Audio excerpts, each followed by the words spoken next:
Okay. Part 2, I guess. So I refused the medication, and it seemed that they wanted to keep me there until I was going to agree to take it. There was a social worker that came in,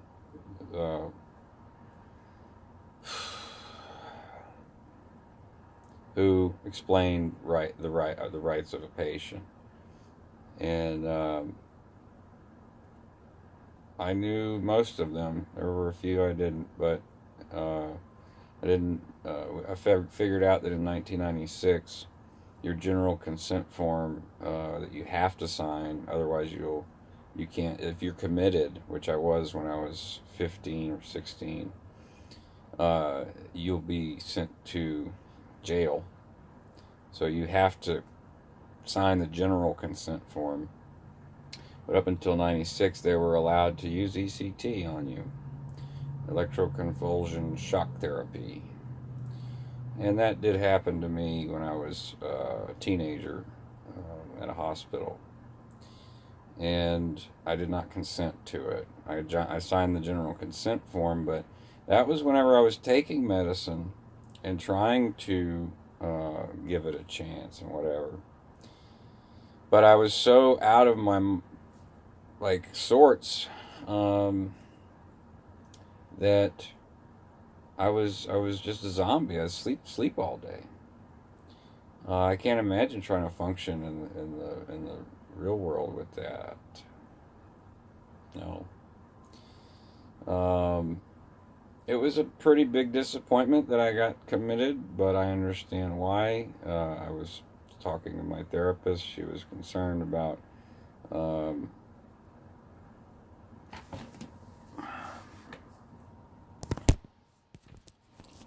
there are so many people trying to contact me since I got out yesterday. I can't keep up. So I've had several phone calls. That's why I split it into 2 videos. Hopefully just 2. The reason I was committed was some of it I can't talk about because it involves it's family related, and it's involves minor children. So I just simply can't talk about it. But what I can talk about is Cowboy, and that there is, I mean, since it's family related, and Cowboy is my stepfather, there's some things that have happened in the last 2 months that are very reminiscent of when I was growing up, and I was simply not going to allow it to happen to someone else. And I made a statement very loud and clear, and was not kidding when I made this very, very violent, well, you could call it a psychotic break, I suppose. But I felt completely in control of what I was doing. Maybe that's why the therapist felt it was necessary to commit me. I was arrested on site and detained and brought to a hospital where I was held for 6 hours and sent to this facility for 7 days. While I was there, you watch any movie where there's a mental ward, and you get the standard variety of what's there. However, the staff, the techs, specifically the people who are paid the lowest, which in my opinion should be paid way more, were the most helpful because they treat you like a human being. Imagine that. So, like I said, I wasn't trying to make comparisons, but if I had to, it's that in the mental health system we have here in the United States, so far from what I've experienced, this is my 3rd time around, many, many years later, hasn't changed. much, except that when you sign a general consent, they're not allowed to shock your brain. Everything else pretty much the same. You have private institutions that are looking to make a buck off of Medicaid. And it doesn't really matter to them whether the people inside get help or not. What matters is that you use key phrases and that you go to the groups and talk, I guess. But the key phrases, it's language, okay? It all boils back down to language, which is what I was trying to tell some of the charge nurses, is that if you're going to group and you're asking people who are there what they do to cope, and then not giving them any suggestions, you're failing miserably. If they knew how to cope with the situation they were in, they wouldn't be there. So, I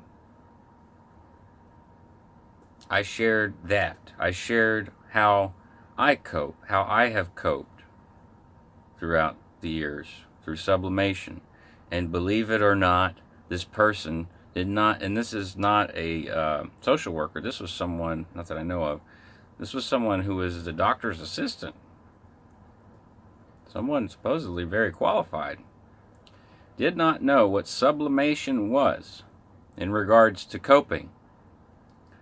So, now to her credit, when I started to talk about it, the entire focus of the group was centered on me and my explanation of what sublimation is, how to positively sublimate, how to negatively sublimate, and how to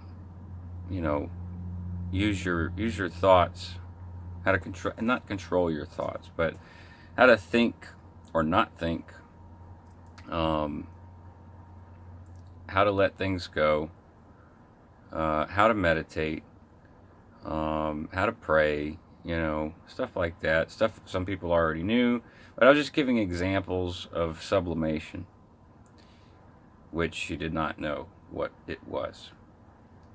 After that, I think they wanted to keep me for a few more days, but at the same time, they didn't want me there because, I'll be honest, there were some, not all, but there were some people there that I actually did help.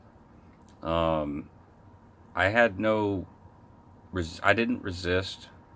The day that I got detained, I was very upset and didn't want to be there, which is understandable. That's a normal feeling. But once I got there, I realized that's where I was, and I got to make the best of it. So I meditated. I did my qigong. I did my exercises. I stayed in my room a lot. I didn't go to groups much until the end, and until I met some people there that were that I felt comfortable talking to, that I saw were in genuine distress and went there on their own, had themselves committed into a system they had never been in, and were also very disappointed in. And I sure hope that they're all doing good. There's a video I'm going to make specifically for one of the techs, and it's a video about stretching, and I'm not going to say her name, but it's a type of flower. So if you any of the techs that subscribe to the channel are watching, please show the only woman that I know there that has the name of a flower this video. She's going to try and have a child, and anyone that is a viewer that prays, then please pray for her successful pregnancy. She lost a child. It was very traumatic, very sad. And I kind of desperately want her to have a child so that she can experience that. So, in a nutshell, the terms of my release essentially are that I am to have no contact with Cowboy. No contact. And that's really shitty, unfortunate, unfair. I don't particularly like it. But it's gotten to a point where it's just, there's no other option. There really is not. It's such a toxic relationship and has been for so many years that there's no coming back from it. It's very unfortunate, and I love him, and I wish that it wasn't this way, because it's well, you know, in a way it's very poetic. I disconnected from my biological father, and now I'm setting boundaries, large, far, long boundaries with my stepfather. It feels like the same thing. So,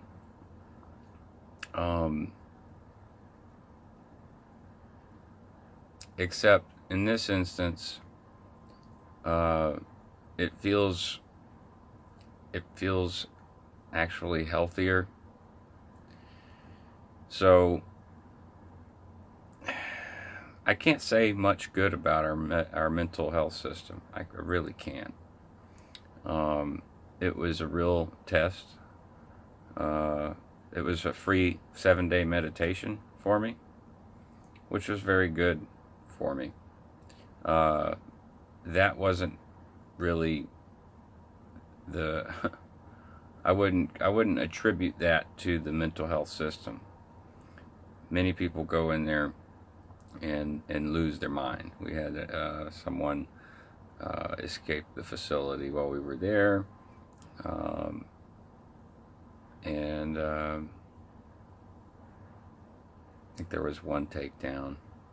But you know, if you need help and you go talk to a therapist, remember this, folks. Those who speak are not wise, and those who are wise do not speak. That is not an absolute.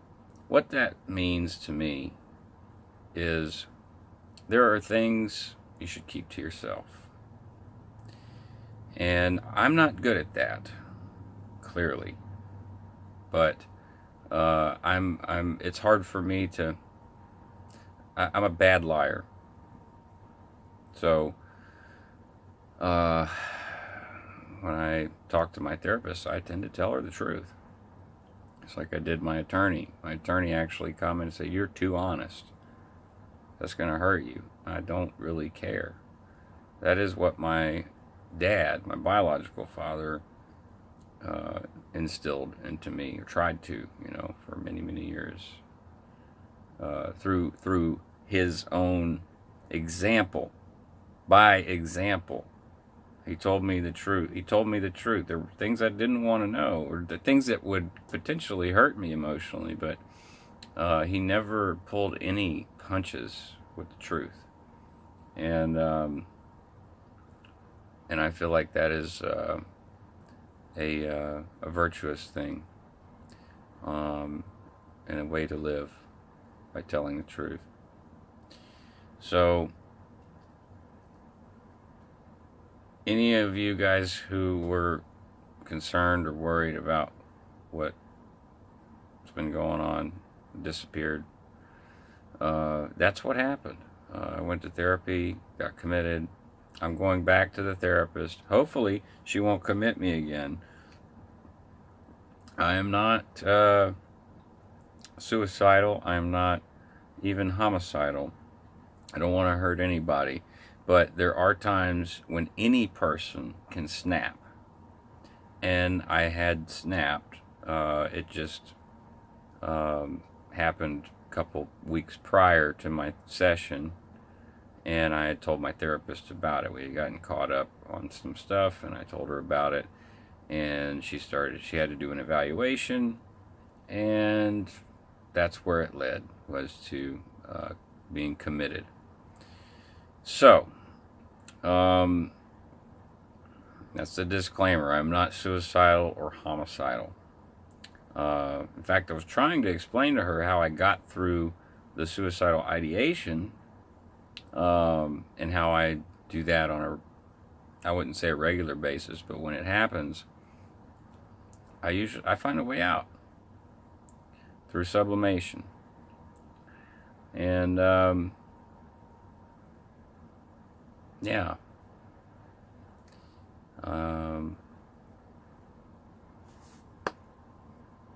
Namaste, everybody. I'm tired as hell.